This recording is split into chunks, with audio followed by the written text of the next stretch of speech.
Sodium प्रकाश से lambda बराबर 5890 angstrom young के द्विक रेखा छिद्र समायोजन द्वारा व्यतिकरण फ्रिंजें बनती हैं जिनकी परस्पर दूरी 0.20 डिग्री है। फ्रिंजों की कोणीय चौड़ाई कितनी होगी यदि पूरा समायोजन जल में डुबा दिया जाए? जल का अपूर्णांक 4/3 है। करा कि यंग का द्विश्री प्रयोग है और उसमें जो है फ्रिंज जो बन रही है उसकी कोणीय चौड़ाई दिया है 0.20 डिग्री है। आपको बताना है कि अगर वही व्यवस्था जल में कर दी जाए तो कोणीय चौड़ाई कितनी होगी। अब कोणीय चौड़ाई का जो फार्मूला होता है, ये लिखा परस्पर दूरी, लेकिन ये डिग्री में दिया है, इसका मतलब कोणीय चौड़ाई दिया है। आप जानते हो कोणीय चौड़ाई का जो फार्मूला होता है यंग के द्विश्री प्रयोग में थीटा इक्वल टू होता है लैम्डा और divide by small D. Lambda light की वेवलेंथ है और डी स्मॉल डी स्लिट के बीच की दूरी है। अब लैम्डा यहां दिया है आपको पहले केस में 5890 एंगस्ट्रॉम, यही दिया है, ये एयर में है। अब इसी को हमने कह दिया कि जल में डुबा दिया व्यवस्था को, कुछ चेंज नहीं किया, तो अब ये थीटा बराबर हो जाएगा। अगर ये एयर में तो लैम्डा ए लिख ले रहे हैं और ये अगर वाटर में है तो इसको हम थीटा डैश लिख रहे हैं, तो लैम्डा की वैल्यू बदल जाएगी, लैम्डा वाटर और डिवाइड बाई ये डिस्टेंस। लैम्डा ये जब 5890 एंगस्ट्रॉम है तब ये थीटा की वैल्यू आपको दिया है 0.20 डिग्री। अब थीटा डैश निकालना है। चेंज क्या होगा? जब लाइट वाटर में जाएगी तो उसकी वेवलेंथ चेंज हो जाएगी, तो उसकी वेवलेंथ कितनी होगी अगर मिल जाए तो हम निकाल सकते हैं। तो अब जरा ध्यान दीजिए, हमको दिया है जल का अपूर्णांक एयर के सापेक्ष ANW इक्वल टू 4/3। इसी की सहायता से हम वेवलेंथ निकाल सकते हैं।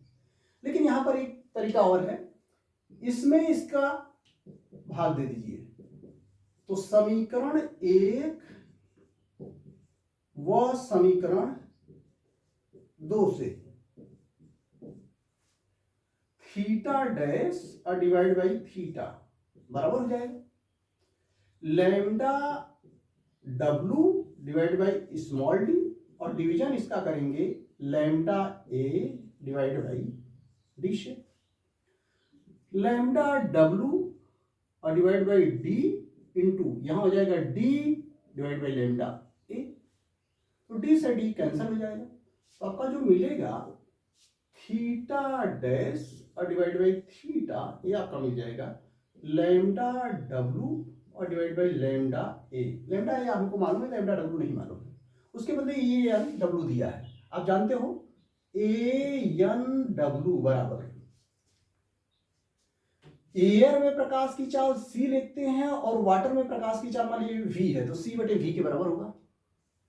अब इसको लैम्डा के रूप में भी लिख सकते हैं। वेलोसिटी बराबर होता है फ्रीक्वेंसी इंटू वेवलेंथ। एयर में frequency new into wavelength, air में लैम्डा ए, तो सी की वैल्यू न्यू इंटू लैम्डा ए हो जाएगी। लेकिन नीचे वेलोसिटी जब आपकी वाटर में होगी तो उसके लिए भी न्यू इंटू लैम्डा लिखेंगे, लेकिन जब लाइट एक मीडियम से दूसरे मीडियम में जाती है तो उसकी फ्रीक्वेंसी चेंज नहीं होती है, तो फ्रीक्वेंसी के लिए न्यू लिखेंगे, वेवलेंथ चेंज हो जाएगी, वेवलेंथ मान लीजिए लैम्डा W हो गई, तो न्यू से न्यू कैंसिल हो गया, तो ये W का मान आ गया लैम्डा A बटे लैम्डा W। यहाँ पर हमें चाहिए लैम्डा W बटे लैम्डा A, तो यहाँ से हो जाएगा lambda W divide by lambda A बराबर हो जाएगा 1 बटे ANW। वैल्यू रख देंगे, 1 बटे ANW का मान 4/3, हो जाएगा 3/4 के बराबर, हो जाएगा 3/4 लैम्डा W और डिवाइड बाई लैम्डा A। यही वैल्यू यहां रख देंगे, आपका आ जाएगा थीटा डैश और थीटा की value 0.2 equal to lambda W बटे लैम्डा A 3/4, ये इधर जाकर मल्टीप्लाई हो जाएगा, तो थीटा डैश बराबर 0.20 इंटू 3 डिवाइड बाई 4, इससे कटेंगे तो आएगा 0.05, इसका मल्टीप्लाई कर देंगे तो 0.15 डिग्री आ जाएगा, वाटर में आपकी कोणी चौड़ाई।